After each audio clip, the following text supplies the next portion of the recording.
Nibiru has been out for around 5 years and has always been pretty impactful ever since its release. And I mean, there's a good reason why. If you could play like a Torrential Tribute S card from your hand whenever your opponent 7-5 or more times this turn, I think I would take it. Anyways, I've said in the past that Nibiru was perfectly designed for the game and was always kind of like the healthier version of Max C, but never really went too in-depth with it. And this is what this video is all about, explaining my arguments as to why I think that Nibiru is a great card for Yu-Gi-Oh! First things first though, I gotta say I hate hand traps in general. Cards like Ash, Veil, or Imperm I just think are terrible for the game. I won't go into details in this video, but basically it's because they remove complexity from the game, and I do not think this is a positive thing whatsoever. Essentially, when you get hit by infinite impermanence on your power normal summon, you are now facing one of two scenarios. Either you ignore it and full combo because you drew the perfect extender, or you don't and you pass to it. Basically, hand traps just make it so that you have less options at your disposal, making the next course of actions a little too obvious. Nibiru is not like that though. You have to summon 5 or more monsters before getting hit by Nibiru, which means that you have somewhat of a grace period before getting potentially shafted. And I said potentially because Nibiru's impact against you is proportional to your level of greed as a player. So sure, you could go all in and risk it all to Nibiru with messy sequencing. You could also just end on IP Masquerade and any one monster, which is 4 summons but 2 interruptions, which is pretty good. Or you can summon a monster negate on summon number 5 or earlier in order to check Nibiru. Or you can combo in a way where Nibiru doesn't completely cripple you, but also it doesn't just do nothing. For example, the White Force Centurion deck that I showcased yesterday can beat Nibiru, but not because it rushes Appaloosa or something like that. As a matter of fact, the Nibiru will resolve against the deck, and it will tribute every monster on the field, but since you are keeping a lot of extenders in the hand and grave, you can recover after that.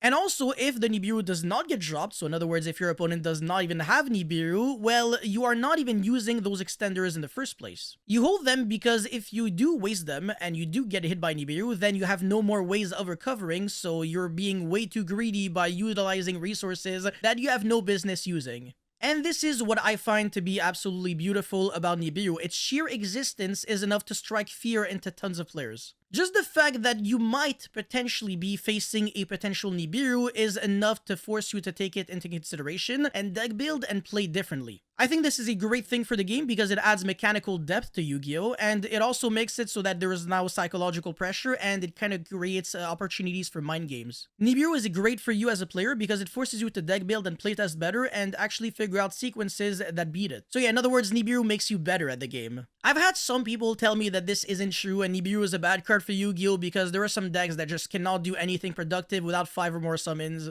And although I will say my argument is practically always valid, there are some exceptions to the rule. Back in 2019 in the TOS format, the Orcus deck, for example, just didn't really have to respect Nibiru because the deck didn't lose to Nibiru, period, because everything was in your freaking grave. But in that very same format, the Salamangreat deck couldn't really play around Nibiru because you had to summon a lot in order to do almost very little, but at the same time, enough. So in other words, Nibiru was terrible against Orcus, unplayable against Sky Striker, but very, very insane against Salamangreat. With that said though, Salamangreat had the space to play a lot of hand traps, potentially more than any other deck out there, and also it didn't really lose to the other hand traps too much, so it losing to Nibiru was kind of warranted, I want to say. You didn't have to respect Nibiru on a game 1 because the card was just really bad that format to main deck at the very least, but you were still forced to play differently post game 1 and accommodate for it. Anyways, in modern day Yu-Gi-Oh! The game is so crazy that Nibiru is just a main deck card because combo decks are insane and they're everywhere. The card is just so popular you cannot afford to dismiss it, and it is, I want to say, the biggest concern when deck building, but also choosing what deck to play. Which is one of the reasons why people play decks like Runic Stun or decks that just don't need to special summon or summon too much, because you don't really need a brain in order to play around Nibiru since you don't really lose to Nibiru in the first place. Anyways, I tried my best to think of modern day decks that lose to Nibiru, and honestly, I couldn't really think of any. Yo, deadass, I hate using the term skill issue, but I want to say this is one of the very few situations where I actually think it applies. And yo, my bad boss, but if you keep losing to Nibiru alone with, with no other hand traps, it's probably on you and not on your deck. Anyways, my point is, Nibiru can only be used after a certain condition is met, so it actually gives you a lot of prep time, which is good for you. Its impact can be very low or very high depending on how you play, and also you have a lot of control over how and when it is used against you. The card also adds a mechanic to the game by making it so that the amount of summons that are conducted in a turn actually becomes relevant instead of a trivial detail.